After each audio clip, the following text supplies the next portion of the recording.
All right, everyone, welcome to Math 252. This is officially called Calculus with Your Hair on Fire. We are going to go at ridiculous pace. In terms of the content, every lecture and everything we do is going to be exactly the same pace and the same speed as what I do during the semester. It's just we have no days off. And that's what you're signing up for. That's the disadvantage. The advantage is we're done in mid-July. So the reason this course even exists, believe it or not, is I've been here since the year before DIRT. I've been here for a long time. I taught some of your parents probably, and maybe even some of your grandparents. I can't tell you how many students I say, well, my dad was in your class. I haven't had anybody said my grandparent was in your class. That's happening probably very, very soon. And there was one particular summer where we started the fall and I was burned out and tired. Because we have 12 weeks in the summer and we have an 8-week session right in the middle. And those first 2 weeks, people are finishing their grades and then preparing for their summer classes. And then afterwards, you're finishing your grades and preparing your fall classes, and then we have all of our school meetings and everything. And I realized on the first day of the fall, I was tired. I needed a break. It's like, oh dear, all right, I don't have a day off for a while. So I decided the following summer, I wanted to create a 6-week course that started right after. This is actually a later start.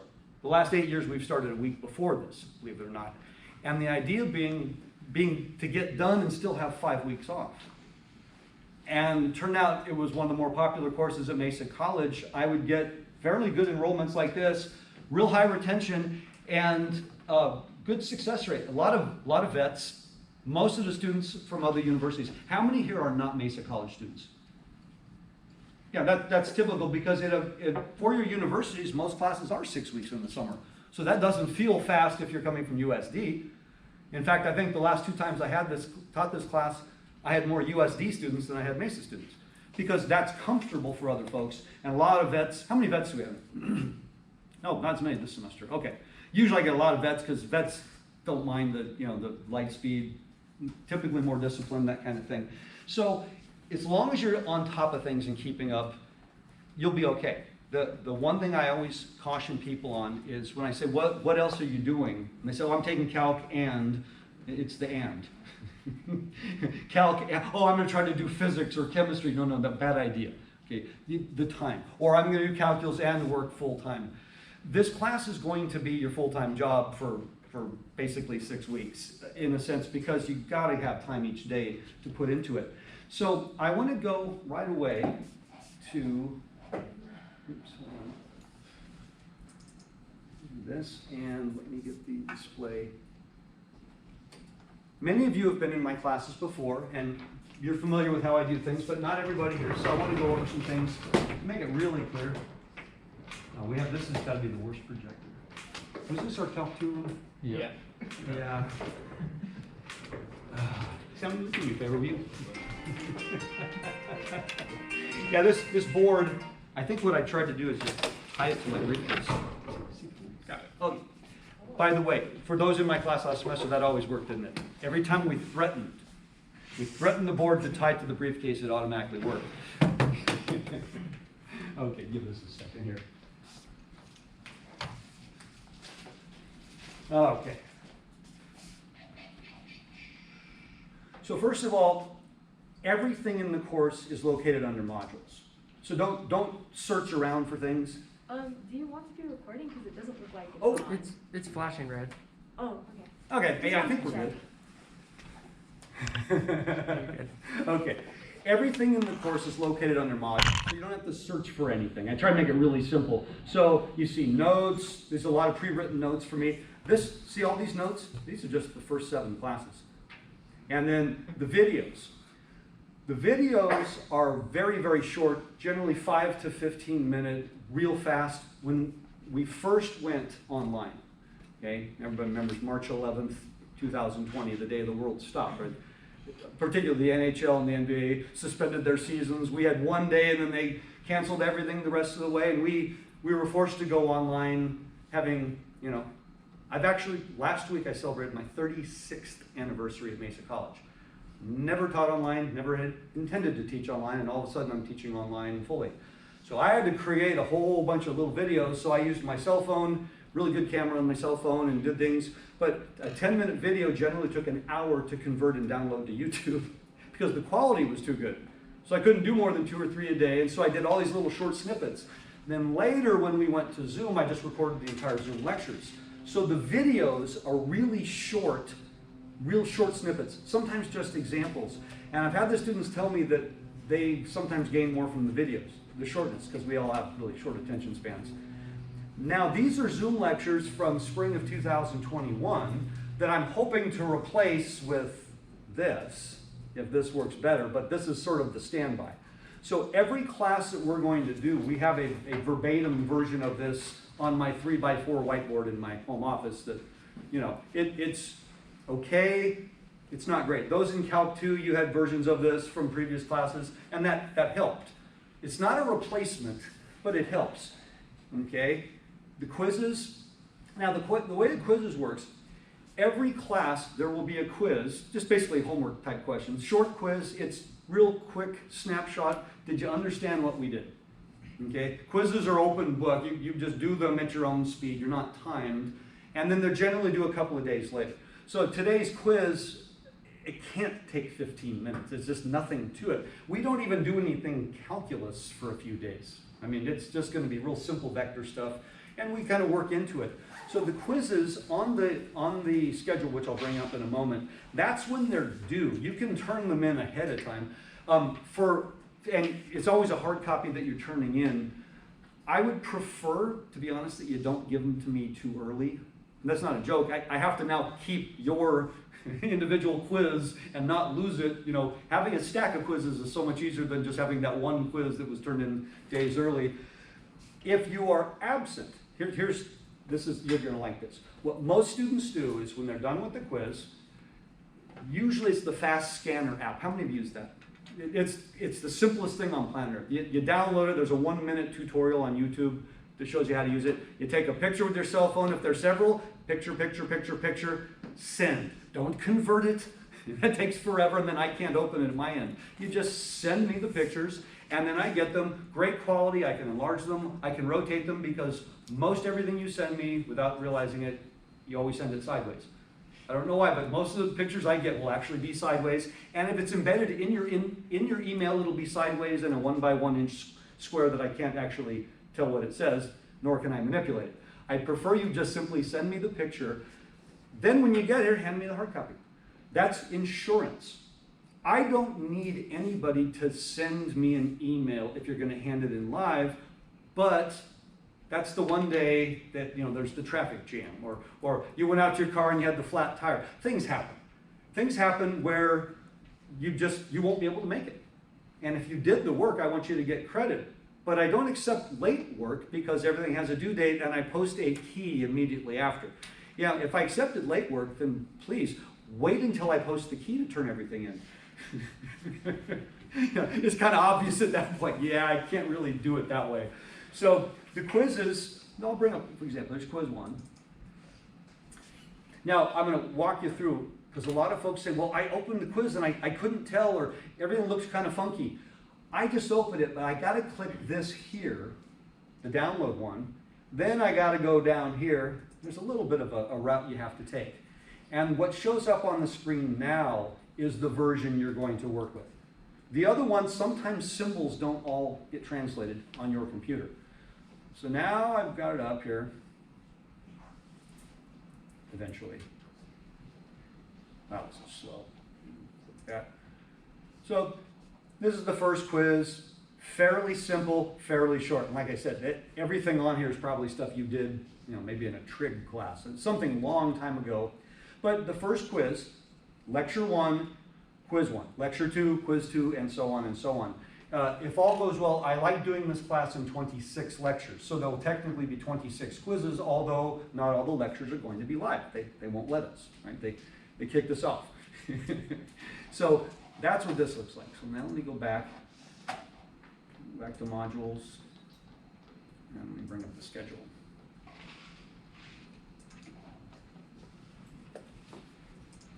And I don't want there to be any ambiguity, because I'm getting questions already. People say, well, how are we doing this, or how are we doing that? So Monday through Thursday is live. For Friday and Saturday, I will post things. You do not have to do anything at any particular time. Okay? So you do not have to say, okay, from 9:30 to 11:30, I must watch the lecture video. I mean, think about that logically. It's already posted, you watch it. But I really would strongly urge you to watch the Friday lecture, maybe on Friday. Right? Don't try to do everything on Sunday or something like that. You're not giving yourself enough time, because you can email me at all times with questions. I will always take questions.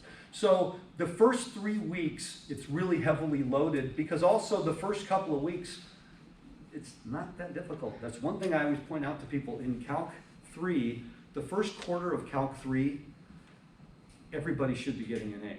It's just vector stuff. And there is so little calculus. I mean, you're going to take a derivative of, sine or something. There's very little calculus. The middle third is where the beefy stuff happens. We learn how to do derivatives and things like that in 3 dimensions. But again, it's not terribly difficult. And then the last part is probably the most challenging part. So the last part, we go really slowly. Now, I've also worked it so all of the exams will be live. There will be no, online, anything like that. So the final exam will be on the Thursday, not on the Friday, because we're not going to do an online asynchronous final exam. That just really wouldn't work too well. So we will technically, with the additional things the first 3 weeks, we'll technically have 31 meetings. There will be 26 lectures. Again, I think how many of them? 1, 2, 3, 4, 5, 6, 7. Something like 18 of them will be live, I think. 18 or 19 are live. But again, I'm going to try to make it so the recorded ones, we don't miss a beat. If this goes well, what I'm actually going to do is 1 or 2 days a week, I'm going to stay after class and then record an entire another lecture. And that would be the Friday, Saturday ones. If it doesn't work as smoothly as I would like it, I've already got posted the Zoom lectures. Those are already online. So if anybody wants to watch those. The hard thing is, I know you're sitting at home and watching a 2-hour video, but you're in class watching essentially a 2-hour video today. So to me, it's really not much different. The other thing is, when you're at home, you can stop and start and rewatch. So that's another reason I want to record all of our lectures, because some of you will admit you're not great note takers, perhaps. And a lot of folks say, you know what, I'd rather focus on the lecture, and then I can go back and watch something and double check the notes. That's one of the advantages. If there was anything positive that came out of the COVID situation, it was the fact that we now have recorded lectures where we never did before. I have so many additional lecture notes that I never used to have because we needed it for a long time. So you have the advantage of more resources than generations before you had. They didn't have all the stuff that you guys have going forward. So now, going back to here, the first 7 classes ends here on the 20th. So you see the 2 little slashes right there? That's my way of indicating to you that's the last material that will be on that exam. So then the next few classes are all material towards exam 2. Now normally, the end of the material until the exam is more than a week, when we meet 2 days a week. Now it's not a week, it's 3 days, because we're meeting essentially every day. So we get through that. So the second exam here, right here, double integrals. And the third exam, where is that? Way down here, Green's theorem. And we keep going, okay? The last exam is this week and so on. And then the final. So now I want to show you something also. Modules. All right. You're supposed to get A's on quizzes. You're supposed to, because a quiz is going to reflect what we did in class. If you're practicing your homework, you go, okay, I'm doing the same sorts of problems over and over again. The quiz is the same stuff. And because you're not being timed, you can double check it. You really are supposed to turn in perfect quizzes. I don't say that jokingly. And people say, well, why are you harsh on a quiz? And I'll say, why are you turning in a wrong answer? You had several days to do a dot product between 2 vectors, which takes like 5 seconds. Question? For the hard copy of the quiz, do we have to print it out, or can we? You do not have to print it out, but the most common errors that are made in all of my classes are from the people who didn't print their quiz.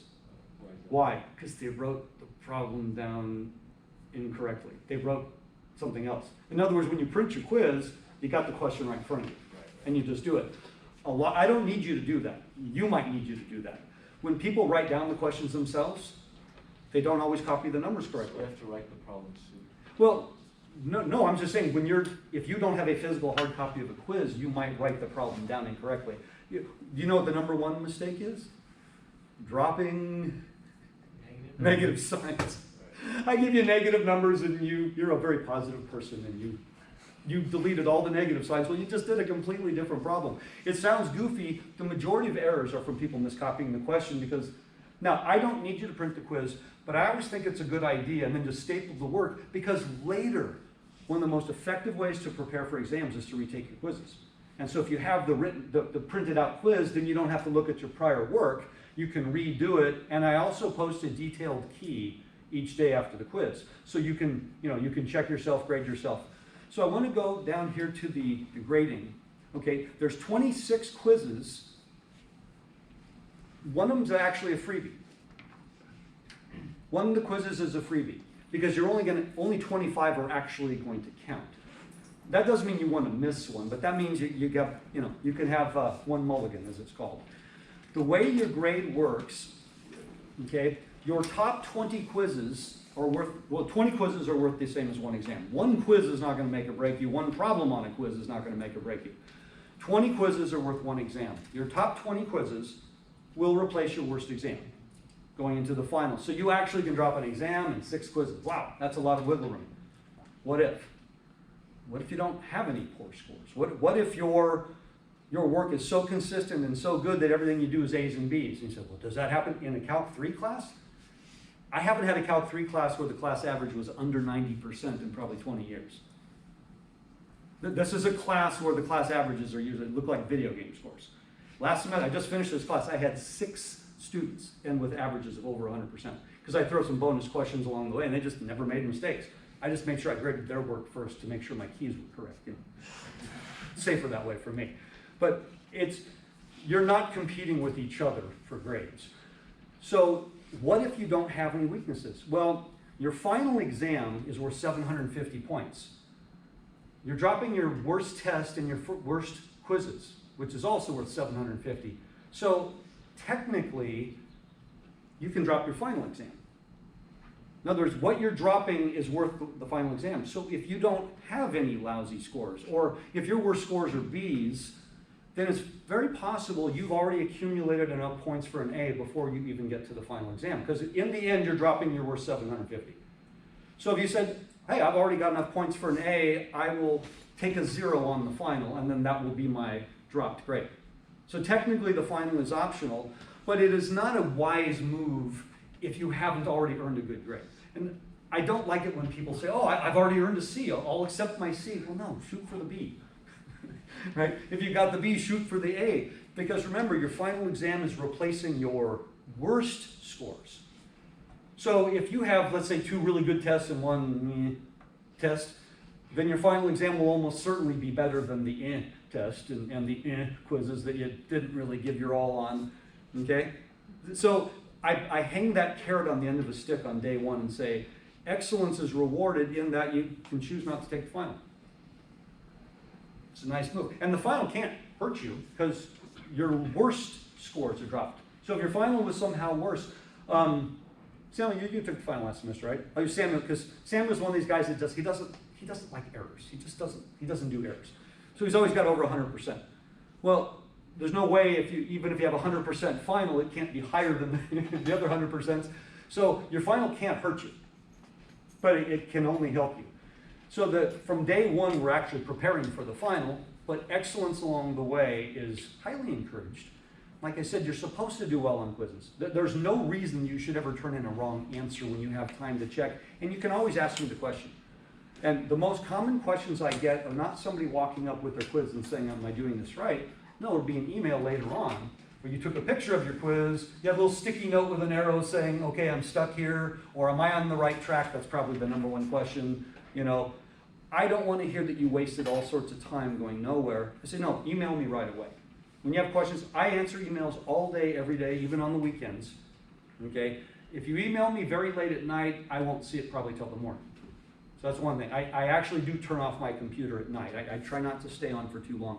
Any questions on the syllabus or the schedule? Because we will not deviate from this. If you cannot be here for a class, like I said, you're pretty much covered because we're going to have recorded lectures.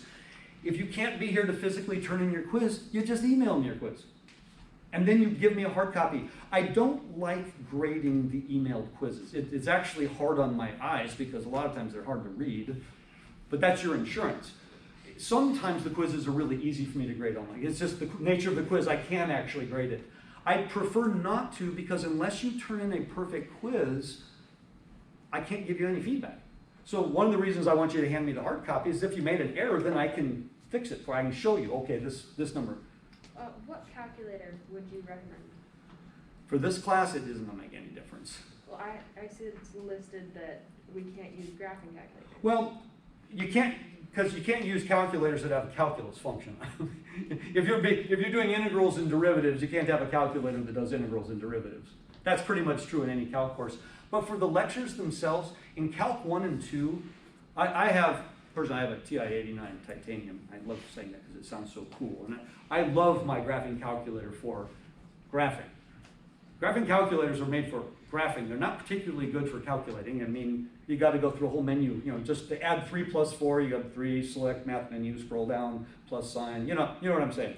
Graphing calculators are great for graphing or for doing calculus functions. But this is Calc 3, so your graphing calculator is really not going to help you because you're not going to graph in 3D, generally speaking. So any cheap scientific calculator, just to get through, the most you're going to do with a calculator in this class are things like calculating the cosine of an angle. I mean, literally. Calculus is funny. Calculus and calculators. In Calc 1, you have Newton's method and Simpson's rule.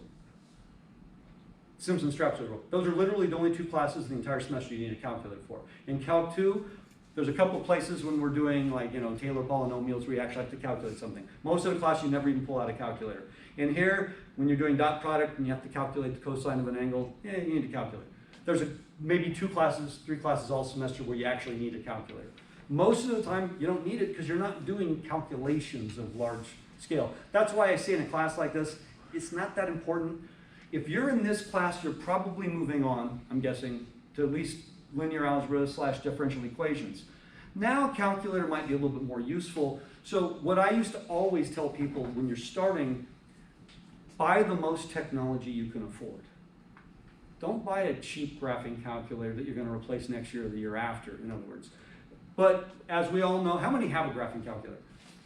What's really funny is back in the day, every single student in the class had a graphing calculator. The last several years, hardly anybody does anymore. Because I just go online, I go to Desmos, I do all these things. And that's great as long as you're always doing your homework in front of a computer screen. I typically like to walk away from my computer as much as I can. I way too much time in front of a screen. It doesn't matter to me if you have it or not, but at the next institution, they often require. What I often tell people, how many are UC bound? Probably. What I would always say is contact the math department at UCSD and say, is there a calculator requirement for this class? I don't know if they do anymore, but for years they always had one. The department had a calculator requirement, and they always wanted to do the same calculator so students weren't having to buy a different one. And I would say buy that calculator because we always know there's a learning curve. It takes you a while to kind of master it. Okay? I mean, I don't know if you guys have ever seen this. You would have never done this. I'm giving an exam today, and Joseph will show up with the box, and he's tearing the box open to pull out the brand new calculator. Right? Worst time you could ever do that is for an exam, right? So now Joseph will call me over, Mr. Brad, how do you turn it on? Where's the plus sign? I say it jokingly, I can't tell you how often that happens. People will get a brand new calculator at the exam. They don't have any idea where anything is. You want to have the calculator you're absolutely comfortable with at all times. And in this class, it's going to be hardly ever that you need one, but have one so you can do the calculation. So everything you need to know about the course is on here. I know the grading part everybody's always concerned with, but you know what? Like I said, strive for excellence. Now, how many have, hold on a second, how many have had Physics 195? How many have not had Physics 195? Maybe, but okay, so very few non-physics-y folks. Those who've had physics have an exposure to vectors. Those who haven't really don't. But after the first few classes, it won't matter. Okay? There will be no disadvantage to not having had vectors. Okay? So Calc 3 is the class where you learn the calculus of vectors, and it's really, really important. But those who have had physics have a little bit more understanding, but they don't necessarily know vectors any better. In fact, my experience is all the bad habits that could possibly be developed, we've got them all down now if we've had physics, because the physics people aren't really as concerned with the math portion. They want you to get the answer. But the means of getting there sometimes is less important. And they say, well, you're going to learn all the math in the math class anyway. So I want everybody to understand and to get it right. How many in this class have had linear algebra? So there's a few of you, usually it's the other way around, but you can take them out of order. In linear algebra, you go through vectors from a different point of view. You go through all the theory, okay? And so you do everything multidimensional, but all the rules don't change. In this class, everything is about the physics. Okay, and I always use the word hesitatingly in calculus. When I say the evil P word, people get nervous and they start getting the cold sweat. But this is the calculus for physics, not Calc 1 and 2.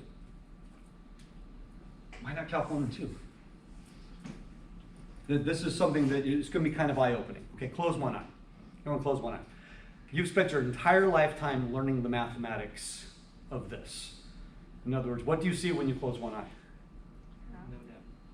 Two dimensions. You have mastered the mathematics and calculus of two dimensions. Problem is, we live in a 3D world. There is no physics of two dimensions. And in fact, there really isn't two dimensions in the 3D world. There's 3D. So what we do in Calc 3 is we take everything we learned in Calc 1 and 2 and then extend it into 3 dimensions. And you don't start over. You don't relearn things. You extend things. So although Calc 3, everyone says, is the hardest of the three, and by the way, it's safe to say it's the hardest of the three. It's the highest. But it's the one that, by far, my experience, has the highest results, because if you're sitting in here, you've already conquered Calc 1 and 2, and now you get to see, okay, that all makes sense. Everything you did in Calc 1 and 2 prepared you for this class. Okay, so the only thing that you're going to learn in this class that's tricky is how to take derivatives in higher dimensions. Don't look ahead in your calculus book. That's always dangerous. Because then you see things like this. Everyone freaks out when they see things like that. Or they see things like this. And, oh my God. And then when you get there, you go, oh, that's all that meant? So don't look ahead, because you'll see symbols you're not used to, and it'll scare you. So we're going to start today with vectors. You had a question? I was just going to, on the schedule, it looked like we had Saturday lectures. No, there's going to be lectures posted. Okay. But you can look at them ahead of time. Let's just say hypothetically you want to leave town this weekend. So on Thursday, you come to Thursday's class, and then you watch the Friday lecture, you watch the Saturday lecture. They're already posted. But that way, then the due dates for the quizzes is really what it's. Oh, okay. So the Friday class, that quiz will be due on Monday. So that's all I'm saying is you don't have to watch the Friday class on Friday, but you got to get to that quiz before Monday. That's all. When it comes to anything from Thursday to Monday, you do at your own speed. Okay, everybody understands that. You do at your own speed. I'm not going to tell you. I think it would be grossly unfair to say you're required to physically be here for 4 days, and now you have to physically be online exactly at the same time on Friday. They're not letting us come on Friday. I'm going to give you a little bit of freedom on Friday. That's why the due dates for Friday are at midnight, not at 9:30 in the morning. Again, the same reason. Because some of you will say, you know what, I've got a situation that I have to address. I'm going to give you a license. Now, Monday through Thursday, you got to be here at this time. And if we were a normal semester, I don't think they would ever consider doing this. This is, again, it was a knee-jerk reaction to, how do we save money? One of the ways they're saving money is they're canceling classes all over the place. So fortunately, they didn't do that to us. Now, I want to go over a little bit of notation. I'm a big notation fan, because when you write something, you know what you meant. You would like everyone else who looks at it to interpret it exactly as you meant it. But if you write something that's ambiguous, right, that might have multiple interpretations, that's not a good thing. And the problem with notation is not all notation is universal. A lot of notations have, double meanings. There are symbols that we use, there is even vocab that we use that means completely different things in different contexts. I'm not a big fan of that. So I taught high school geometry for several years. And so when it comes to things like lines and stuff, we're familiar with notation. So let me go over just a couple of really simple things, okay?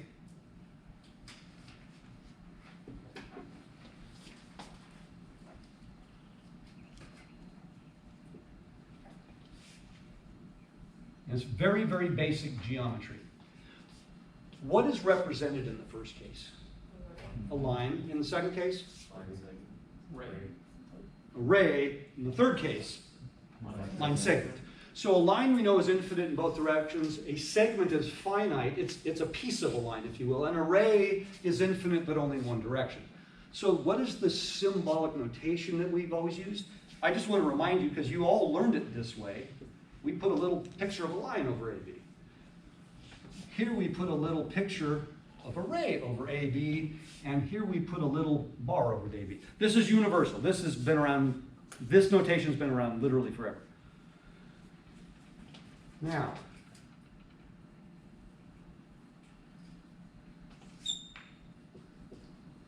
that's supposed to be an arrow. That's a terrible arrow. Okay. I have something that begins here and ends here.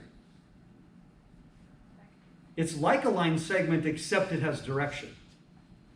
This is what separates, and by the way, you may never have heard it in these terms, but this is what a vector is. A vector is this guy, but with a beginning and an ending. Oh, because if I started at B and ended at A, that would be a different vector. A vector is a physical thing. This has one characteristic, one property only. There's only one thing you can measure in a line segment, and that is its length. There are two things you can measure in a vector. Its length and its direction. And direction would often be oriented with an angle, made against, let's say, the x-axis or something like that. But a vector is a directed line segment. How many have heard that term before? Directed line segment. That's how you should have heard it, but a lot of people don't. They make it too abstract and too complicated. It's a directed line segment, so it has a beginning and an end. The problem is, from a notation standpoint, it looks way too much like a ray. Oh, a ray is directional, but it's infinite. It doesn't stop at B, it goes through B. So what we do with vector notation is slightly different. Slightly different. This is the typical mathematical way we indicate a vector. And is that a little bit confusing? Yeah, because it looks so much like the line segment, it looks so much like the ray. But when we write it, this little piece. Now, here's the nice thing. We're never going to be using line segments or rays in this course as a general rule. Right? We're going to be using vectors all the time, so there's not really a problem of misinterpretation. But we often write it this way, when we're writing it. But when it's printed, does anybody know how it looks when it's printed? We don't put the hat when we print it bold. We make it bold. That's the easiest way. Oh, so when I'm reading something and I see the bold, that tells me that represents a vector. So when you're looking at the quiz or you're looking at the notes that I posted and you see the bold, that's a vector. When I'm writing it, I'm going to make it bold by writing over it. No, that's not really practical. It's much easier to just put a little hat on it. And we talk, that symbol we often say is a hat. There's a lot of versions of hats. If you've got statistics, there's a lot of different ways we do some similar things. So a vector is a directed line segment. It's a physical thing. It's not a number. It is not a value, but I can measure things. In geometry, an angle has only one measurement, and that is its opening. And I can use degrees, I can use radians, but it's the opening. It's not how long it is, it's that opening. I can measure that opening. A line segment, I can measure its length. I give you a physical object like a rectangle. Now there's more than one measurement. Okay, I can measure its perimeter, I can measure its area. If I give you a three-dimensional object, I can measure maybe several things, including diagonals. So when we talk about a thing and we talk about a measurement of a thing, the measurement is not equal to the thing. Okay? That'd be like saying, okay, Samuel equals 160 pounds. No, Samuel is a person. Samuel's not a scalar. But if I measured your weight, The measurement of your weight might equal 160 pounds. I can measure your height. I could measure your age. I can measure the number of hairs you have on your head. But that doesn't mean you equal the number. That's a measurement. You wouldn't say a rectangle equals 20 square centimeters, would you? But you might say the area of the rectangle equals 20 square centimeters. Oh, okay, because the rectangle is a thing. It's not a number, but a measurement of it. Even in math class, we sometimes confuse these notions. Okay? Measurements of things are not equal to the things themselves. So a vector is never equal to a scalar, but a measurement of the vector could be a scalar, like its length. Now, when we talk about length, this is one of these ambiguous terms. If I draw a picture of a vector and you say, how long is it? You would give me length units, which would be correct if the vector was measuring displacement and nothing else. But vectors are rarely going to be measuring displacement, how far I went. Most of the time, the vector will have a different magnitude. If this was physics, what is your vector probably most of the time? Does anybody know? No, the work would be a result. Go back one step. Force. Most of the time, your vectors are going to represent force. Force is not length. Ooh. Force is weight. You know, I can measure force in newtons or in pounds. Oh, but my vector was, 10 centimeters long, but that 10 might represent 10 pounds. You see, so a vector, when we talk about the length is probably not the best word, because if I said, what's the length of a vector, then you have to give me length units, don't you? But the vector itself might not represent length. So instead of length, what word do we use when we're doing that measurement? I mean, no, there's a different word. Magnitude. That's a better word, because now the units I apply are appropriate to whatever the vector's measuring. And it could be length units. Could be, but it doesn't have to be. Okay, so the magnitude of a vector will be a number followed by units. But the magnitude of a vector should never just be a number, because what is it measuring? Okay, now I don't want to get caught up on things like units. I don't want you guys to get confused, but it is necessary, because someone said work. Well, work is generally the result at the end of the problem. Work is generally the result of how much work did I get done when I applied this much force in that direction. Okay? So many of you have done things like this before. I say, okay, I have a 200-pound refrigerator, and I want to move it, let's say it's 50 feet across the room. So if I move this 200-pound refrigerator 50 feet across the room, how much work did I get done? Well, it'd be 200 times 50. So it'd be 10,000 foot-pounds or pound-feet. That's a unit. Okay? But what if I said I want to push this 200-pound refrigerator, and I push it 50 feet, but I push it 50 feet in this direction? How much work did I get done across the room? Is it still 200 times 50? No, because my displacement is no longer 50. It's how much of that was in this direction. There's a SOHCAHTOA thing going on there, isn't there? Right? There's a cosine somewhere in there. I want to push it across the room, and I pushed it 50 feet completely sideways. So how much work did I get done pushing it across the room? None, because I am no closer. My displacement in that case would be 0. But I pushed it 50 feet, but 50 feet sideways. So this is the sort of stuff we do with vectors. My end result is work. Most everything we do in this course, certainly the last third of the course, it's about work. So if I could summarize Calc 3 in one problem, and I'm going to use this over and over again. Now, normally in a semester it's 4 months. Here it's going to be like 4 hours until the end of the semester. I have a wheelbarrow. It's full of stuff. And I got to take this wheelbarrow across campus to another spot. And I might have to go up and down hills, might have to go around turns. I want to know, how much work did I get done? Oh, by the way, while I'm moving, things are falling out of the wheelbarrow, because it's bumpy. Oh, and there's a torrential downpour, so it's also filling up with water. But there's a leak in the wheelbarrow, so it's also leaking. My point being, my force at every moment is different, isn't it? So I have a variable force, which is always a little bit harder, but that's realistic. So I have a variable force, some crazy path, and I'm asking how much work did I get done from point A to point B? Or maybe I came all the way back around and stopped where I finished, or where I started.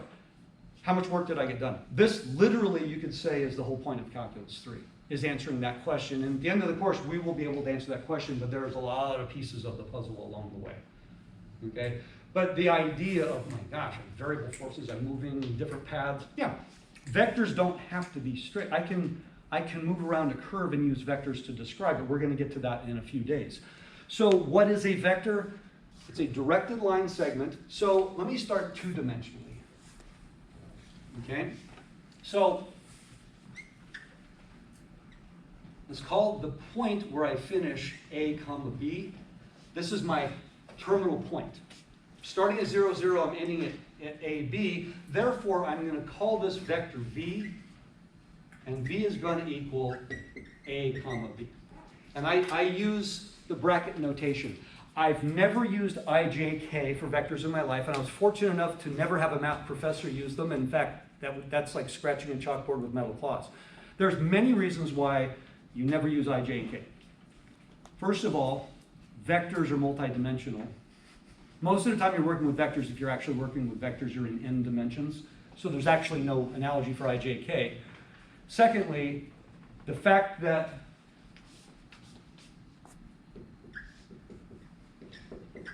when I write this, is this two-dimensional or three-dimensional? The correct answer is, it is impossible to tell. Why? Because I means 1, 0, I means 1, 0, 0. Only in this notation can two absolutely different things mean exactly the same thing at the same time. No. You can't use IJK because I would have two completely different meanings depending on whether you're in 2, 3 dimensions. You can't have, and by the way, I'm a math person. I only has one meaning in mathematics. It means the square root of -1. Well, why did I ever get confused? Because vectors, well, you will find out later, right, Liam? Vectors are not housed by real numbers in general. They're housed by complex numbers. So generally speaking, when you write a vector, you might have an I in each position representing the square root of -1. And if you're using IJK notation, K only has one meaning in calculus. We're going to get to it. It's curvature. In engineering, do you know what the J means? No, in engineering. J means the same as I does. J is the square root of -1. I don't know why the engineers do that. I just find that confusing. Oh, it's because I is current. But I mean, they use a J the way math people use the I, a square root Yeah. of -1, which is just, to me, really confusing. I don't use IJK notation for the ambiguity. If this was supposed to be three-dimensional, I have never seen a human being in my life actually do this, which is what you would absolutely have to do if it were three-dimensional. Oh, yeah. The problem of ambiguity and the fact that I is going to be an important term in a vector later on in your life. Nope, I just use this notation. Plus, I teach linear algebra. And since vectors are n-dimensional in general, we're not limited to 2 and 3 dimensions when you're writing vectors. So therefore, you never use that notation in any context in higher level maths because you're not ever bound to 3D. This course is going to be primarily 3 dimensions, but we will also do 2 dimensions. Most of the pictures that I will draw 2-dimensionally, and I will glean the results from the 2 dimensions, and a lot of the results will translate. But you want to be able to see what's going on. And then I'll extend it into the higher. So this is what this means. Vectors only have 2 things I can do with them. Okay, there's only 2 things I can do with them. Let's say this was my vector. Let's say here's another vector. I can add these together. Okay, so if I took a vector, let's call that vector V, and let me take a second vector, let's call that vector, I don't know, W, I can add these 2. And when I add these 2, I can either add V to the end of W, which would put me about here, or I can add W to the end of V, which also puts me here. And the result would be this vector here, which would be V plus W, which looks like W plus V. Do you think it is? Could I prove that? Yes. Let me use the generic vector notation. Let's describe V as V1, V2. V1 and V2 are real numbers.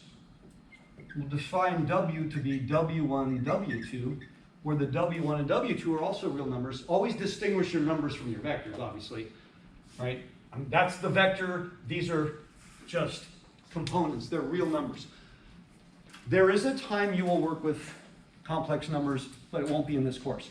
And I do want to point out to people, this is real valued calculus, which means we only consider real inputs and real outputs throughout this course. In Calc 1, if you learned your hyperbolics correctly, you learned the hyperbolics are the only functions of complex numbers that you ever used, but then you can use the exponential versions of them. Calc 2, you didn't do anything with complex numbers. Calc 3, we don't do anything with complex numbers. And then every class after this, you use complex numbers. On day 1 of differential equations, everything will be complex numbers. So is there a calculus of complex numbers? Yes. How many are engineering bound? It'll be your first upper division class. It's called complex analysis. It's the calculus of complex numbers, and it's gnarly. All the rules do actually change at that point. So I am going to define. 3 bars mathematically means defined. You have used this symbol before. You may not have realized it, but you have used this symbol before. I'm going to give you 2 really simple instances where you use this. For those of you who are absolutely addicted to your cell phones, please put them away. I'm watching many people here playing with their cell phones. Go outside if you need to use your cell phone, but you can't be playing with a cell phone during a lecture. That's kind of lame. Okay?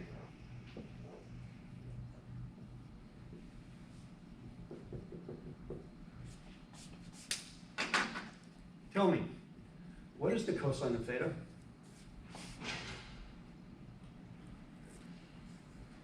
It's a unit circle. So what is the cosine of theta? X. It's x. Can you prove that? Can you calculate that? No. That's the definition of the cosine. You have to start somewhere. The definition of cosine theta is the x-coordinate on the unit circle. Oh, and the sine of theta is defined to be y. The tan theta is defined to be y over x. Oh, by the way, isn't y over x sine theta over cos theta? That is a result. That's not the definition. That's a result of the definition. See the difference? So the equals is always a result. But you have to start somewhere. By the way, can you calculate the square root of -1? Can you calculate that? No. What is that, though? It's I. It's defined to be I. Oh, so that's the definition of I. Then what's the square root of -4? Well, that would equal the square root of 4 times the square root of -1, which would equal 2I. That's a definition. That's a result. They're huge. You cannot prove a definition. You have to accept the definition. A definition would be considered a basic building block. In geometry, we have things called postulates and axioms. There's not much difference. A postulate or an axiom is a basic truth that is absolute, but you cannot prove it. What's a theorem? Isn't that a truth also? Yeah, but it can be proved. You prove a theorem using either weaker theorems or postulates and axioms. I use a lot of this kind of language and terminology because in this class, you're going to be exposed to things you've never seen before, and you have to understand where a lot of this stuff comes from. If I asked you, simple one, you've never tasted chocolate in your life, and you go up to Joseph and say, Joseph, can you tell me what chocolate tastes like?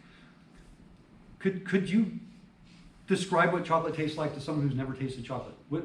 Is there anything you could use? No, you'd have to taste chocolate. You can't define, you have to start with the taste. If I asked you, is anyone here wearing blue? Okay, if I said, can you define the color blue? No, you can't define, but you could say, I'm wearing blue, here's an example of blue, here's a taste of chocolate. Can anybody here define the color red? Can anybody here define the color yellow? We're striking out left and right. Can you define the color green?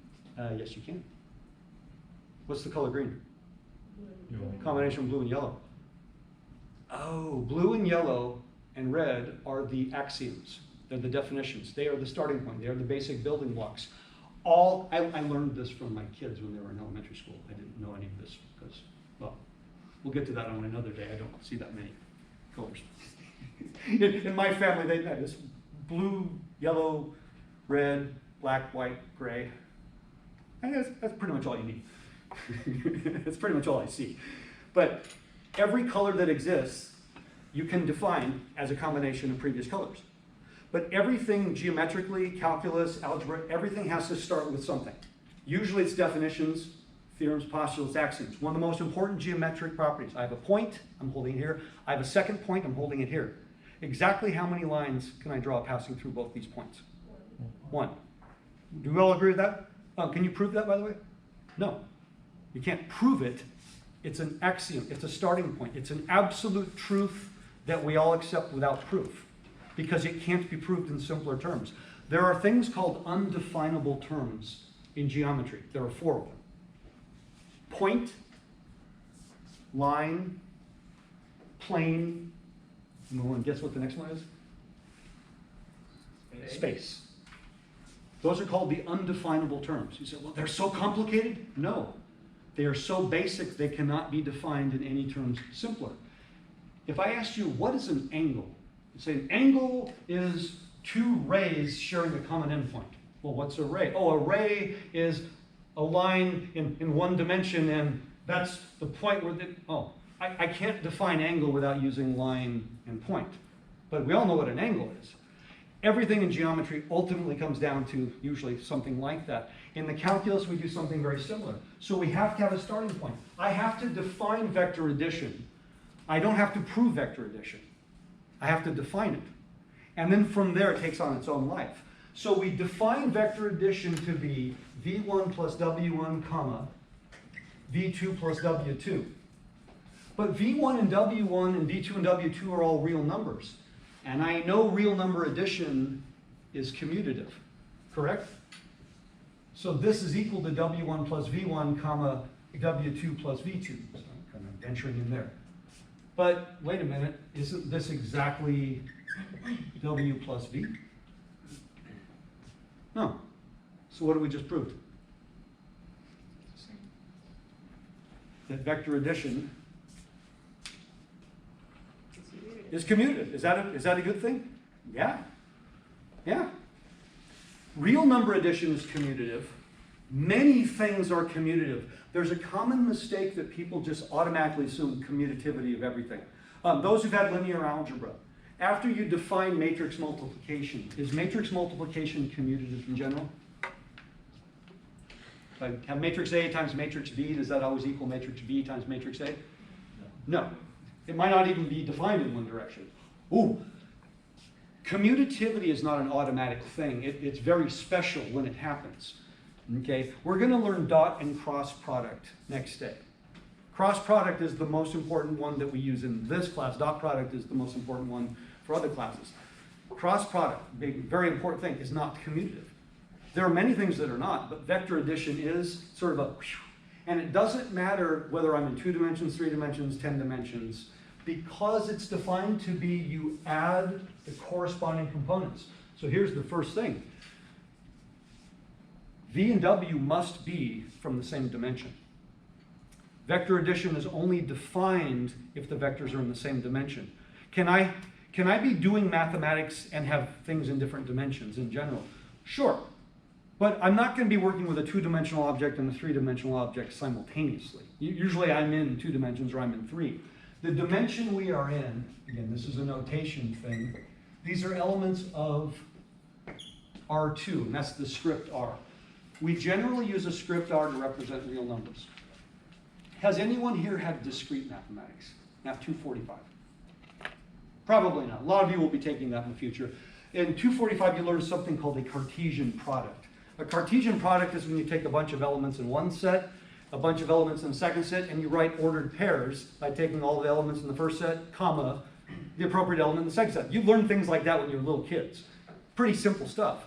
But if I take the entire real number line, and I take the entire real number line, and I do the Cartesian product of them, what will I get? Every conceivable ordered pair on the xy plane. Oh, so R2 is the xy plane. It's 2 dimensions. If I do a Cartesian product of more than 2 things, like I have n things, then I get an ordered n-tuple, it's called. So if I do the Cartesian product of R with R with R, I now have x, y, and z. I have 3 dimensions, and that's called R3. So R2 is the xy plane. We're going to use this notation and this language all the time. So when I say R2, this is what I mean. Not R squared, no, it's actually R cross R Cartesian product. It's the xy plane. But that's why they're called ordered pairs and ordered n-tuples, because it does matter. A comma B is not the same as B comma A. Okay? So first of all, I have to have the vectors be in the same dimension in order to perform the addition. And when I do, the addition is commutative because I add the corresponding components. Boy, that makes it really, really easy. The second operation I can do with a vector is, what if I took my vector v and I wanted to make it much longer or much shorter? I want to make it twice as long, 3 times as long, half as long. Then I can multiply it by a scalar. So let's say I wanted to double it. Now I have this vector here.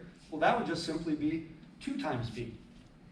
So this is what's called scalar multiplication. I can certainly take a vector and just lengthen it or shorten it. And that makes perfect sense. I'm taking a physical object and saying I want to make it longer, I want to make it shorter, because remember, it's just a directed line segment. So taking the same 2-dimensional vectors, if k is an element of the real numbers, then kv is kv1, kv2. We simply multiply each component by that scalar. And it's called a scalar because we're literally doing that. What does the term scale model mean? Has anyone ever made models? You know, cars, trains, airplanes, those are kind of the typical things. So what does it mean to be a scale model? You have a ratio of the real thing to what your model is. Yeah, that's an important word there, the ratio. See, you guys don't know this, but we're going to construct, finally, it's taken years, but the statue of Zachary in front of the Mesa campus, you know, the one where you're on the horse and you have the sword and you're doing your kind of Napoleon thing, you know, and it's going to be 12 feet tall. But the problem is we didn't really think about scale. So your head on the statue is going to be the same size as your head now. But your arms are a little bit, I think, too long on the statue. They're like 3 times as long as your arms now. And so the statue is going to be, the term is distorted, because we did not preserve the key word he just said, ratios. Scale model means we preserve ratios. So if I'm making something that's half as big, then every single thing is half as big, not just some of them. So a scalar is a numerical value that preserves the ratios of whatever it is you're making. And we can do that in all dimensions. But for the vector, it's actually much easier. I don't just multiply one thing by the k, I multiply everything. So with that, we have 2 defined operations, that's it. For those in linear algebra, they're the same 2 operations I can do to matrices. I can add them, I can multiply them by scalars. That's it, that's pretty limited. I can't square a vector. I can't take the cosine of a vector. I can't take the quotient of a vector. Ooh.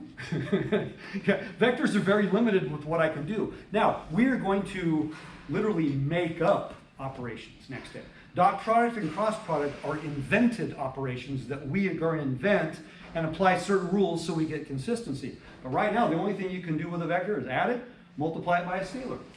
So if I said vector v is, how about 3 comma negative 4, and vector w is, I don't know, 6 comma 5, then what if I wanted 3 v's minus 4 w's? This is what is called a linear combination. Now that's a term I want you all to be familiar with because it applies in several different courses. Linear, because I'm only using constant multiples. Okay? So the easiest way to do a problem like this is simply, well, let's take 3 times v, and let's add it to what? W times -4. Negative 4 times w, good. What most calculus students do is they actually perform a subtraction. And how often do they get the right answer at the end? Believe it or not, less than half the time. Because we forget to distribute negative signs. In other words, we only subtract the first 2, not the next 2. No, I understand. Add, always add, makes it easier. So then when I do that, I get -15, -32. That's my result. my result is still in the same dimension. So this is demonstrating a property called closure. And closure is one of the most important properties that exists. Could somebody go ahead and close that back door? Garbage today, apparently. Closure is the notion that if I combine two elements from a particular set, using whatever operation you want to use, it can be addition, it can be multiplication, it can be other things. The notion of closure is if I take any two elements from a particular set and I combine them using the prescribed operation, that my result is always still in that set. And closure is one of the hardest things to accomplish. Okay? It doesn't apply to everything. It actually applies to very few things. In linear algebra, we spend a tremendous amount of time proving closure and discussing what things are. But in our case, it's pretty simple. If I add two vectors in the same dimension, or I multiply a vector by a scalar, the result is still in that same dimension. I can't change the dimension of a vector through any operation I would perform. Does that make sense? That's kind of a no-brainer. Now, one of the things that we like to do with vectors is use them as tools. So it's something like this. I might say, Zachary, I need you to go, I'm going to point, straight. I want you to go that way. Now, there's something ambiguous about that way. By the way, how far is that way? Infinite. Good. That's the right answer. That way is infinite. Oh, okay. So if I say go that way, you're going to be walking for a really long time. Okay, I want you to go that way 100 feet. So I want you to go that way. How do I know when I'm at 100 feet? Do I multiply that way by 100? Well, So what if I wanted to go a certain length in the direction of v? This is really practical, and most of you are very familiar with this. Okay, I have a vector v. V is however long v is. Just make up a number. V is 10 units long. V is 100 units long. V is 1,000,000 units long. V is not infinite, though. But I want you to go a certain distance in the direction of v. That makes it kind of tricky, doesn't it? Well, what if we did the following? What if I created a new vector that was in the direction of v, but was only 1 unit long? Oh, so Zachary, I want you to go that way, but what if I make my arm 1 unit long, and I said that way 100 feet? So if I make my arm 1 unit long, and then I multiply that vector by 100, will I have exactly the vector that I want him to utilize? Yes. So what is the process of making a vector 1 unit long called? Anybody know what that? It's called a unit vector. Oh, okay. Well, how do you make a unit vector? I need to find the length of v. So we need to define something, and that is magnitude. So if I have a vector v, let's call it v1, v2. How long is this vector? Well, this is simple Pythagorean theorem. Okay? Because that would be v1 and that would be v2, would it not? So what would this length be? It'd be the square root of v1 squared plus the square root of v2 squared. Oh, okay. That's how long v is. So the symbol we use for magnitude is the double bar. And we'd say the magnitude of this would be v1 squared plus v2 squared. Okay? Regardless of what v1 and v2 are, we'd say that's its magnitude. The double bar is really important because I'm measuring the length of something.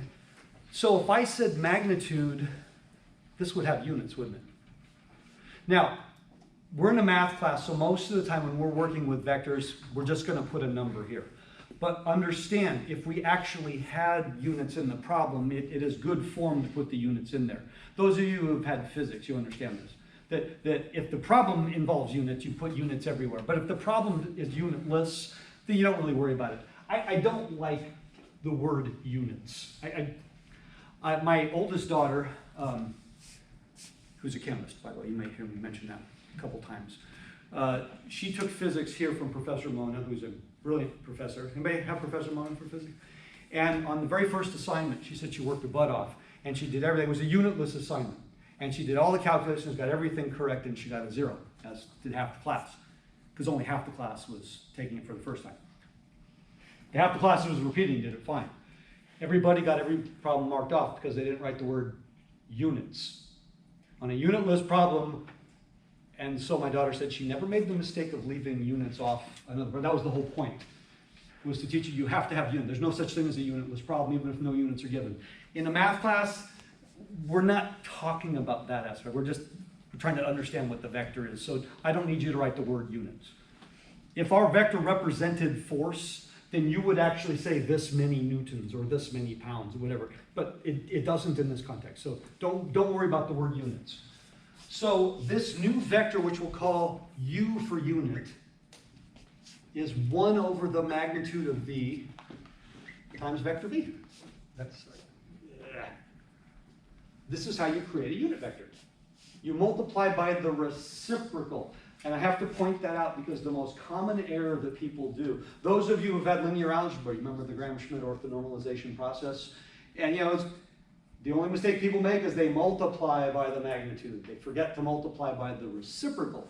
If I have a vector of length 10 and I multiply it by 1/10, I now have a vector of length 1. It's that simple. It's always that simple. So my final answer might be ugly. It's probably going to involve square roots. But that's all I have to do to create a unit vector, is to multiply by the reciprocal. Now, I see a lot of people do this. Don't do this. This is really, really terrible mathematics. I just put a vector in a quotient. There is no such operation defined with vectors. There is no such thing as a division with vectors. Matrices have the same thing. But I know what I'm doing. No. As an absolute mathematical statement, this is an absolute no exception. I'll write it in simple terms. There is absolutely no restriction in mathematics on numerators and denominators. Say, but you can't divide by 0. Yeah, we divide by 0 all the time. We call that quotient undefined. The slope of a vertical line is undefined because I had to divide by 0. And when you take complex analysis, you'll learn how to divide by 0. You guys all know Chuck Norris can divide by 0. He was in my complex analysis class. It's just a parlor trick. It's actually not that complicated in the complex world. You really will be able to divide by 0 to some degree. There's no such thing as a limitation on numerator and denominator. This is an absolute. If A over B exists and so does B over A, there is no exception. So if this exists, folks, then so does this. But it doesn't. There's not even any meaning. So never do this. The worst part is a lot of the calculus books will do this because the authors are just so lazy. No, never put a vector in a quotient, because if it can be in the numerator, then absolutely it can be in the denominator, because a vector doesn't equal 0. Ooh. Yeah, so that's icky. This is really icky. And this causes nothing but trouble later on. So we understand what a unit vector is. I'm doing things in 2 dimensions. Is there a 3-dimensional analogy? Well, vector addition is the same thing. I still add the corresponding components. Scalar multiplication is still the same thing. How do I find magnitude? Ooh, that's a tricky one. So I'm going to show you. We're going to do this. This is actually a huge result. Okay. I'm going to erase some of this stuff. Okay.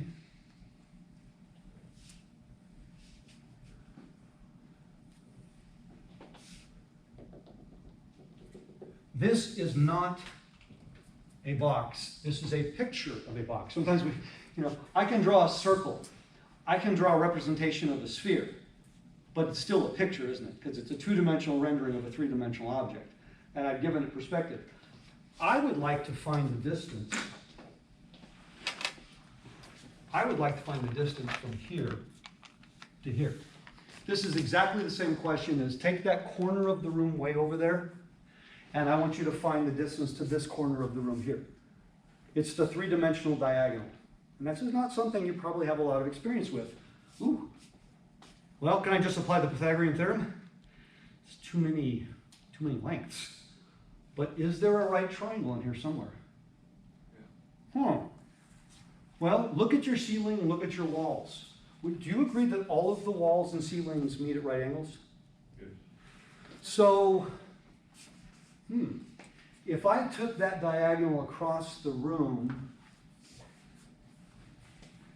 I have a right angle in there somewhere, don't I? So let me draw a picture that has, what if I do? Do you agree that that would be a right angle? I'm trying to make that very clear. So let's say that this length is, how about A, B, C, D for diagonal? How's that? I'd like to find the length of D. I clearly have a two-dimensional right triangle in that picture, so I absolutely can apply the Pythagorean theorem to the two-dimensional. It's a two-dimensional shape in 3 dimensions. And that is always a little bit confusing. We are in 3D, but any vector that's along the floor, think of the floor as being the xy plane. Any vector along the floor is still living in 3D. It would just have a 0 in the 3rd component. You don't say it's a two-dimensional vector. No, you say it's a vector in 3D. Ooh, but that can be confusing. So in this picture, well, let's see. If this is A and B, then this is that's the hypotenuse of that one. So, I don't know, let's call it E. Tell me, E squared equals A squared plus B squared, do you agree with that? E is the one on the floor. So is it A, B, E on the floor? Clearly that's the case. This was C. So in my picture, is it correct to say that E squared plus C squared equals D squared? In my picture? But that means that A squared plus B squared plus C squared. Oh my goosh.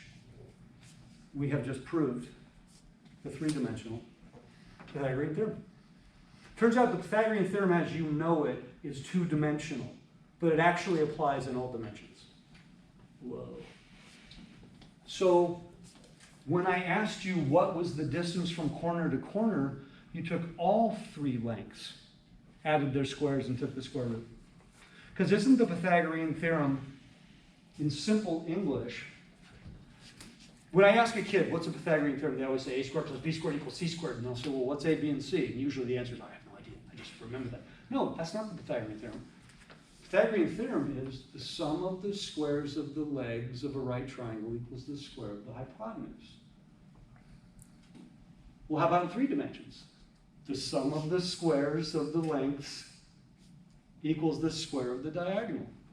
What if you're in 4 dimensions? What if you're in 12 dimensions? What if you're in 100 dimensions? Same thing. It doesn't change based on dimension, which is kind of cool, isn't it? So I've got a vector, call it W, and W is in R3. What is the magnitude of W? Oops. Based on what I just said, it's going to be W1 squared, W2 squared, W3 squared, under the square root. I know you mentioned earlier, but the double bar is Magnitude. right? Okay. Yeah. Have you used that in calculus before? Actually, you have. Riemann Sum. Remember the integral is the norm of the partition approaches 0. Remember the partition being the norm of the partition being the widest such delta x. That would be a length. Well, we're going to do that in this class where the magnitude might be the area or it might be the volume. And the reason we use double bars instead of the word length is because it means magnitude, and magnitude will change. In our class, we go back and do the Riemann sum. You guys remember that? When you first defined the definite integral. But it was as the biggest delta x went to 0. But then later, we're not going to be subdividing a rectangle. We're going to be doing areas. And eventually little rectangular prisms. And so as the area goes to 0, or as the volume goes to 0, and we don't use different words, we just keep saying magnitude. And that's what the nice thing is, we don't have to change the way we describe something when we change direction, because magnitude is magnitude. So the magnitude of a 3-dimensional vector looks like this. So if it were 4-dimensional, plus W4 squared, on and on and on and on. And by the way, that is very comforting that you don't have to change the way you're doing it when you're in a higher dimension, because most of the time we're going to be working with 3-dimensional stuff. Okay, I draw two-dimensional pictures because it's easier for me to draw, but that doesn't change what that is, which is really cool. Okay, so if I wanted to find a unit vector in 3D, I do the same thing I did in 2D. I find its magnitude, and then I just multiply the vector by the reciprocal of the magnitude. That's not complicated.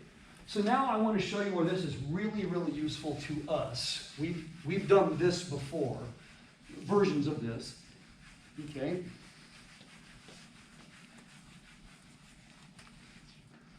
A lot of geometry today. All right, so let's start with a circle centered at the origin.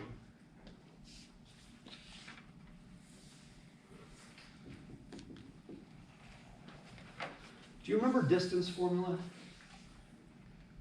Distance formula, you took delta x, squared it, took delta y, squared it, and then you took the square root, and that was the distance between 2 points. So, in this picture, would it be safe to say that x squared plus y squared must equal r squared? Pythagorean theorem? And that, of course, is the equation of the circle of radius r centered at the origin. Oh, okay, we know that. But you could have also said it this way: x minus 0 quantity squared plus y minus 0 quantity squared, and that square root would equal r. So I squared both sides. Okay, piece of cake. So now let's move our circle.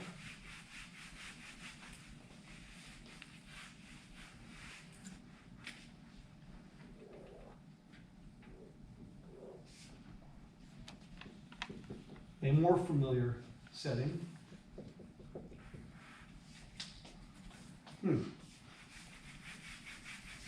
I know what you're thinking. You can't draw a straight line segment, but you can draw perfect circles, because I have a perfectly engineered rotator cuff. I can draw circles all day, I just can't. I'll draw things and I'll go, this is supposed to be a right triangle, and you're looking at it going, that doesn't even look like a triangle. Yeah. Can I do the same thing I just did there? Well, distance formula says the change of x quantity squared plus the change of y quantity squared must equal the square of r, which would mean what? X minus h squared, y minus k squared is r squared. And we all agree that is the equation of a circle of radius r centered at h comma k. Okay, this one's more useful, isn't it? Because that's specifically centered at the origin, and all circles are not going to be centered at the origin. This allows for hk to be 0, 0. Wonderful. All right, so where am I going with this? Well, we're less interested in the circle.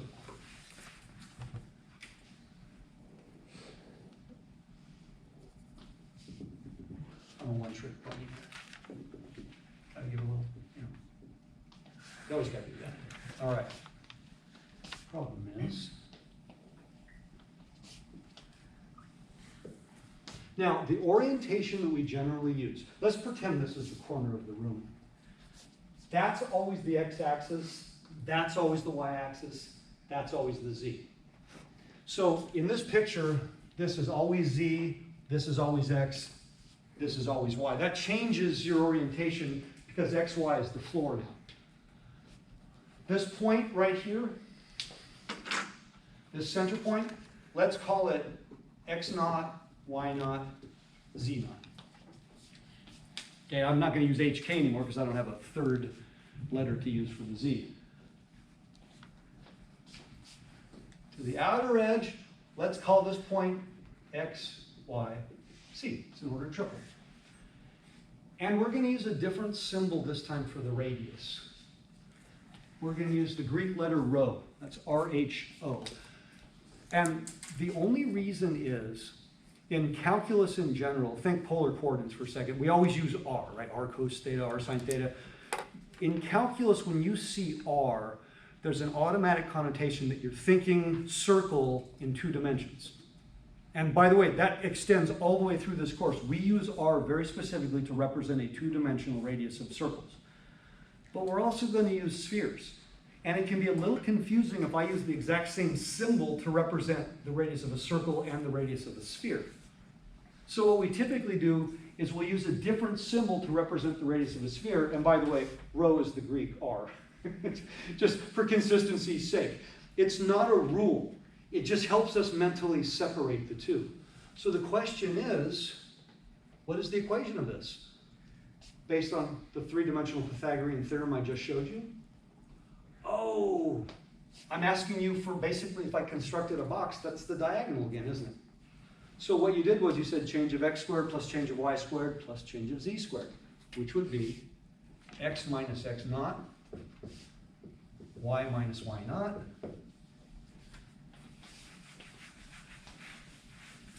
plus z minus z naught. And this is the standard equation of a sphere of radius rho centered at x naught, y naught, z naught. And that's really not a stretch, is it? Based on what we already did. An hour ago, that would have blown us away. Now you're going, it's trivial. It's not even challenging. So if I gave you that equation, could you tell me the center and radius? If I gave you something that looked like this. Piece of cake. Which is why we never do it in that order. All right, give me just a sec. I gotta make up a problem here.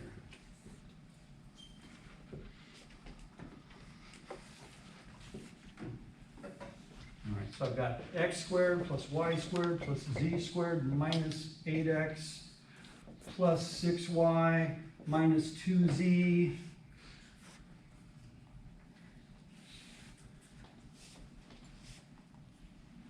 minus 8, no, it's plus 8 equals 0. All right, I would like, now I do my z's with a bar because otherwise all my z's look like 2's. I would like the center and radius. Any ideas? Can you see it right now? Can you see the center and radius? No. How do I make this look like this? You know this, but go way back. Complete the square on. Complete the square. Complete the square. When you learn complete the square in baby algebra, you learned it first as a way of finding the vertex of a parabola, if you remember. You complete the square, vertex of a parabola, and then I could solve quadratic equations. But then we used it to derive the quadratic formula, so you never needed, to do it anymore. Well, you use complete the square all the way through mathematics, but it's usually in relation to conics. That's your most use of completing the square. In a conic section, I'm not solving something. I'm not trying to say, x equals. So the easiest way to do this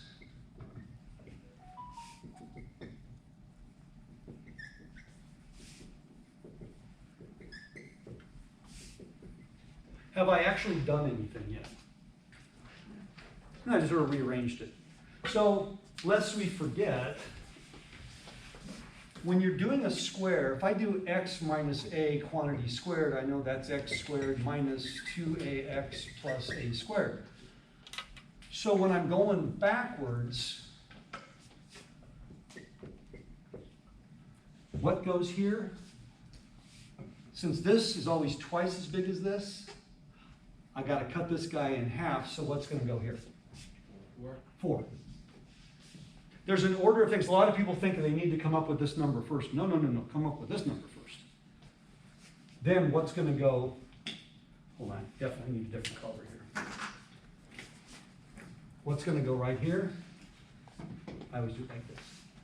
4 squared. All right. Is this correct? Not quite. I just added 16 to the left side of the equation. So I got to do, plus 16. That's simple enough, but even at this level, it's often forgotten.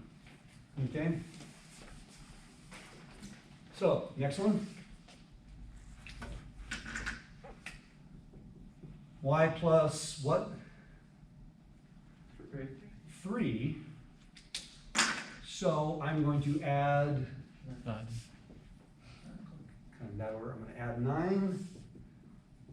And then finally, z minus 1. Plus 1, plus 1. Use the square in the middle parentheses. Oh, thank you. Too many arrows. So what's it on the right? 18. 18? So the question was, what is the center and radius? Well, what's the center? 4, 2, 3, 1. Yeah, it's x minus x coordinates. Just remembering it that way. Oh, yeah, because I might get all these backwards if I'm not careful. And the radius? Is it 18? Is it 18 squared? Square root of 18. We sometimes forget which way to go, which would be what? 3 root 2. Probably is the best answer. So, a little bit of algebra. Not really very complicated. Okay? When working with a sphere, if it's not centered at the origin, I need to figure out, where the center is from the equation. I would way prefer to start with this. Way more useful. But, I don't have any control over that, but we know how to get back and forth. And we now know also, because of the three-dimensional Pythagorean theorem, the relationship. It's something as simple as a sphere you may never have worked with in a lower level algebra class, though. Not the equations in general. You think about that, you go, yeah, because that required a three-dimensional Pythagorean theorem. Okay? Any questions so far? Like I said, not complicated stuff, but stuff that you maybe have to dust off a little bit. So, let's just do a little bit here, just to remind ourselves, what kind of stuff can we do?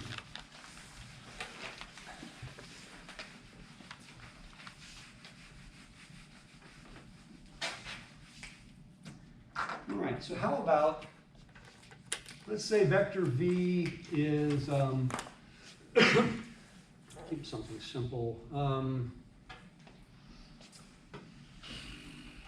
4, -4, -2. I want to find the unit vector in the direction of v.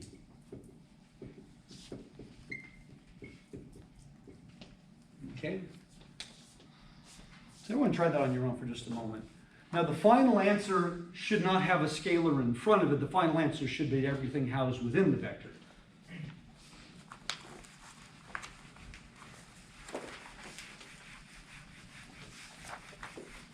And I would hope we all get the exact same final answer. Okay, so obviously the first step is to figure out what is the magnitude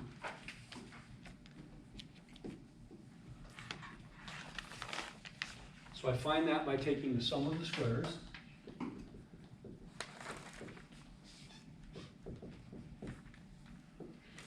And what does that turn out to be? 6. Exactly 6? Oh, how nice. Okay. And if you want, call it u for unit vector. So what I do is I say 1/6 of 4, -4, -2, and then finish the multiplication. Because we only set ourselves up for. So 4/6 or 2/3, -2/3, -1/3. Pretty sure I did it right. Pretty sure. By the way, I've been saying that for years in my classes. They stole that on one of those commercials, the pretty sure thing. See, I always say, I'm pretty sure that 10-story house I built in the backyard isn't going to fall down.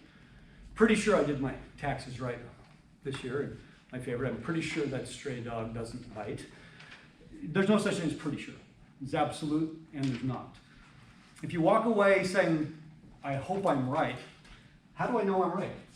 Assuming that I didn't lose any negative signs, how do I know I'm right? The magnitude. Careful. In algebra, I'll say, how did you check your answer? And say, I just did the same thing again, just slower and more carefully. Then I absolutely guarantee you, you will make all of the exact same errors, just more slowly and carefully. I'm going to proofread my English paper by rewriting it entirely exactly the same way. Well, I'm never going to catch a misspelled word, am I? Because I thought that's how it was spelled.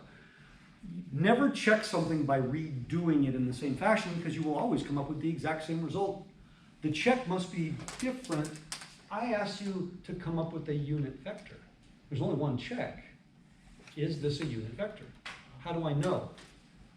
That squared plus that squared plus that squared must equal 1.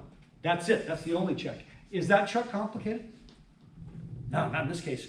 Now, 4 ninths plus 4 ninths plus 1 ninth is 9 ninths, that's 1. Life is good. Most of the time you're going to have roots. You know that. So one of the things I always caution people on, for those who've had linear algebra, you understand this. When you're doing things with a matrix, maybe you're finding the inverse of a matrix, you know it's going to be housed with fractions all over the place. What if I'm working with a vector and I did everything right? Let's just say I have a vector problem in general.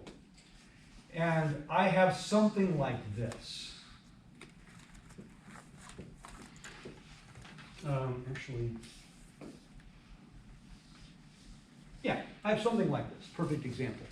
And so everybody does the same thing. They say, well, I'm going to have 1/4 and 1/3 and 1/2. And you're absolutely correct.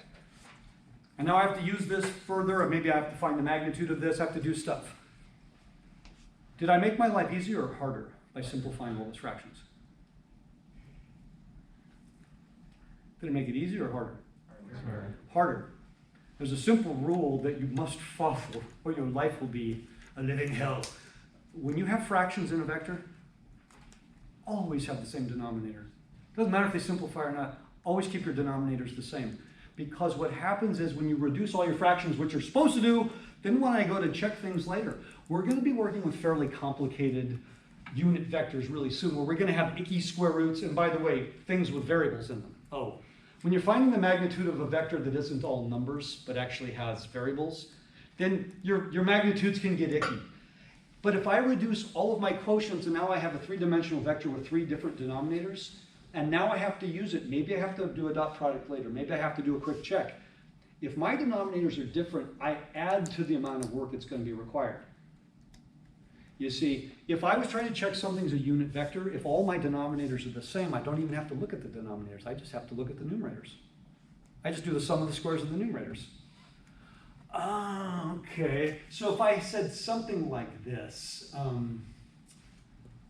me do a simple one. I like simple ones better than, let me think of one that's, this one comes up a lot.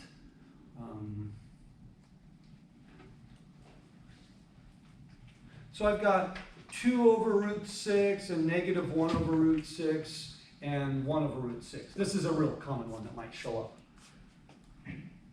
But I have all the same roots on the bottom. 2 squared plus 1 squared plus 1 squared is 6.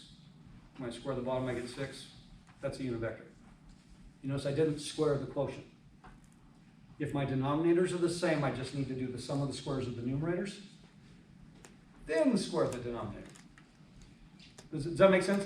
A lot of us we'd be squaring that guy, calculating it, right? Squaring that guy, doing all this extra work. No, as long as my denominators are the same. Okay? This is the easiest way to go. If my denominators are not the same, I add steps. I don't care if you reduce.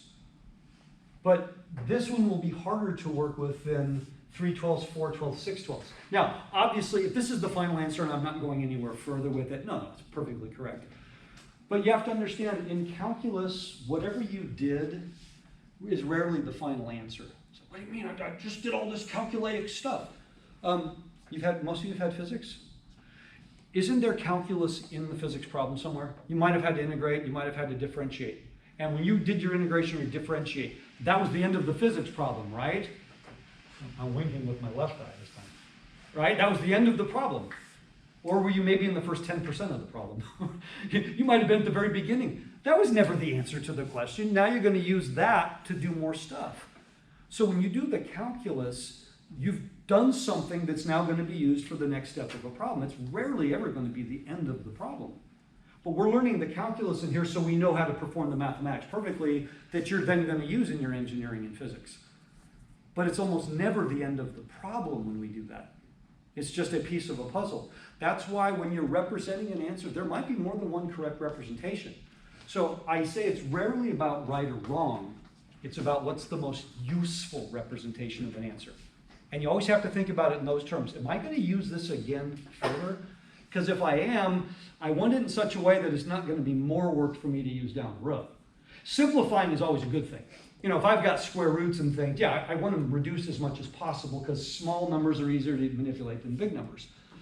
But in terms of vectors, The same as in matrices and linear algebra. When you have fractions, if you can keep your denominators the same, even if you unreduce them, if you can keep your denominators the same, it often makes the rest of the problem much easier to work with.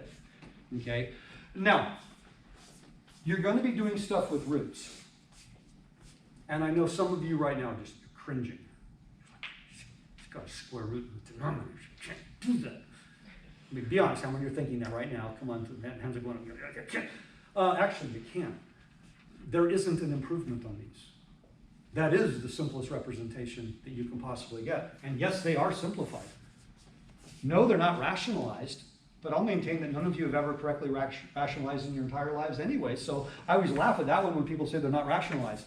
What do you mean? They're not, I never learned. No, did not. The very fact that you would rewrite it tells me that.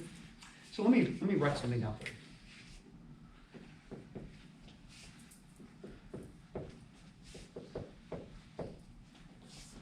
Equal, not equal. I want to show you something that will make your lives a little bit easier and a little less pain and suffering involved. They are equal. Are any of them rationalized? Yes. But only one of them. The only one that none of you would ever have thought to put down as the answer. That's the only one that's rationalized. The term rationalized means there are no roots in the quotient. It's nothing to do with numerator versus denominator. So all of you were lied to when you say, you can't have a root in the denominator. No, you can't have it in the quotient. A root in the quotient means it's not rationalized. Think of imaginary numbers, right? When you had an I on top or an I on bottom, you always rewrote it as something times I. You never wrote I in the quotient. In fact, if you did, you probably had your knuckles whacked with a ruler. Oh, no, you guys didn't go to a Catholic school, probably. Yeah, okay. My first full-time teaching job was at an all-girl Catholic high school. And I worked with nuns, and they had holsters, some of them, with rulers. Those are not myths, by the way. The whole thing, you misbehaved, you put your hands out, and you whacked them with a knuckle. So some of you say, yeah, I got my knuckles whacked every time I left something like this. Well, no, actually, this is absolutely correct. All three of these are correct. Because none of them can be simplified. Simplify means you have a common factor, numerator and denominator, that can actually be canceled. There's nothing simpler than this. Why did we ever learn how to do this in the first place? Well, it became because we didn't have calculators. If you grab an algebra book, did anybody have the algebra at the college level? So you actually remember seeing an algebra book? If you look in the back of an algebra book, you'll have tables of logarithms, like 1 to 100 and maybe 4 or 5 decimal places. You'll have tables of square roots, and they'll give you 3 or 4 decimal places. They still produce books with these now, even though you all have a calculator in your hand. Why would you ever look at a table? You got a calculator. Because back, well, when I was in school, when we had the one-room schoolhouse in the village with all the kids in it, and we walked, uphill through the snow both ways to school, just like the parents did. You had to look in the, you saw a square root of this, and it's a 1, 4, I don't know, what is the square root? Let me do a couple of decimals. This is, by the way, this is what you did in mathematics for generations. Okay, I'll go one more decimal place. And this was what you saw in the back of the book. And so when you had to do this, yikes, that meant long division, where you put this into, you guys remember, you've heard horror stories. So the reason you wanted to rationalize it is because if this equals 1/2 root 2, oh, that's just going to be 0707, oops, sorry, try that again, 7071. I can do that in my head. The reason you rationalized it made it easier to do calculations when you had roots. That was it. That was the entire reason. And then you could do things like this.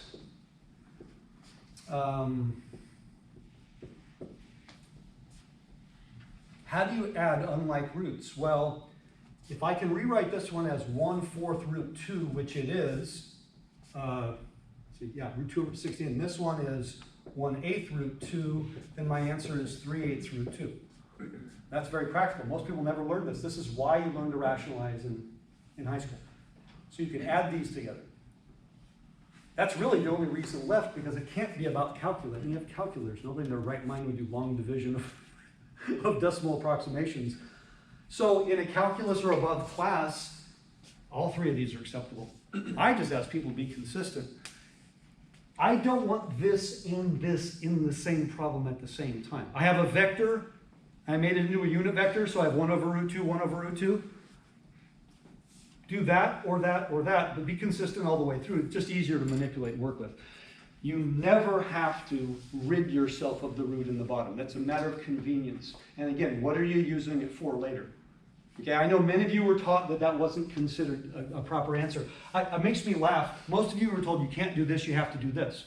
No, I maintain this is just as bad and probably worse. This is less useful to me than this.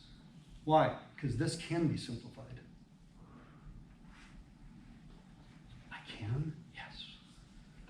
Because I can cancel a root 2 on top and bottom. Oh, if I wrote 2 over root 2, don't you all agree that equals root 2? Because I can cancel a root 2 on top and bottom. See, technically that can still be simplified. So if you want the most simplified answer, rationalized, this is the only one I never do. It's the least useful, and it's the only one that technically is not even finished. Yet that's the one that all of you were trained that you had to do. And I don't know by who, somebody evil. Right? There's actually evil math school. I maintain. You guys have all seen Austin Powers? Right? Dr. Evil. Where did he go to school? He went to Evil Medical School, yeah. That's why he's Dr. Evil. And then I maintain there's probably an evil math school, because that's the people putting out those terrible YouTube videos that I'll have students go, well, I got this from a YouTube video and it's completely wrong calculus. Why? Well, because it's out there on the internet, and if it's on the internet, it has to be truth. So, I always maintain, don't go there. Okay. Showed you a lot of simple stuff today. Tomorrow is a major, major lecture, because we're going to derive and then use dot product and cross product, which are very different things. They are invented operations. They are completely artificial. I am going to say, I'm going to define something that I now want to be able to use, and as long as I can prove that it's consistent and that my results are consistent, there's nothing wrong with it. You can invent whatever operation you want as long as there's an internal consistency. So dot product and cross product are the two things we use vectors for the most. In mathematics in general, outside of this class in mathematics, you will never see or even hear the word cross product again the rest of your lives. I looked, I checked. Cross product exists only in the physics application of the calculus. You actually don't use it for anything else ever. Strangely enough, it has really no uses in mathematics in general. But in this class, it's one of the more important things because of its applications towards physics. Dot product is used in many different courses. Not just math, it's used in other courses. It's so big and so powerful, but in this class, it kind of takes a back seat. Okay, for those who've had linear algebra, you understand the role of dot product is huge. Okay, that's not the goal of this course. Are there any questions? All right, I'm going to do the roll thing because I actually do take attendance for one simple reason. I'd like to know your names at the end of the semester. Plus, starting last fall, they changed some of the rules on us. And believe it or not, I've always taken attendance because you're supposed to be here technically and all of that, but I never had to report the attendance. Now I actually have to report the attendance on a daily basis for the whole contact thing. It has already happened more than once that I've had a student test positive, and when they went through and did all the right channels, every student in the class had to be contacted by the district to say you were a close contact. But since you're all vaccinated, it's not an issue. In the fall, I had people that weren't vaccinated, so they had to come. Did anybody have to? They had to come with their little QR code on their phone every single class, and it was a little bit of a headache. But what happened is the week before the final, I had a student who sat over where you are, test positive, and a student who sat about where you are, Jill, wasn't vaccinated. And it was during the exam. It was our last exam a week before the final. And the next day the student says, oh, I just tested positive. They turned in all this stuff. That student was contacted and told he had to quarantine for 10 days. Well, the final was 9 days later. That one student was contacted and told he had to quarantine because everyone else in the class was vaccinated. It was kind of tricky. The good thing was this was a Monday, Wednesday class. It was a Monday test, Wednesday final, but I was also given finals on the Thursday. So I just let him come take it on Thursday. Otherwise the guy he wasn't allowed to come to campus. Now, funny thing was, it's during an exam. They sat pretty far apart, and it was the exam. This guy wasn't talking to anybody. He wasn't breathing on anybody. He had a mask on. He was vaccinated, but he tested positive. Yeah, so they're really strict on these still, okay? I fully expected last semester them to issue the edict that we weren't gonna wear masks anymore, and they're still dragging their feet. I'm still hearing that might happen this summer. No, I'm not holding my breath anymore, so, yeah, we're gonna be good soldiers for now. All right, Jill's here, and Samuel, and Stephen Bowie. By the way, if you go by a different name, I copied down what's on the roster as your first and last name. Some of you might go by a middle name or something else. Just tell me and I'll put that. Mackay Clemens here. Did I say that right? Yep. Okay. David Chung, David, and Allison, and Bryce, and Sophia Garcia, and Christian, and Mara, and Gregory, and Mohammed Hanif, and Elian Herrera. Did I say that right? It's Elion. Elian. Make little phonetic corrections there. And Stephen Ianicha? Or Ika? Ianica, okay. And Brent, and Noah, and William, myself, and Summer, Madden,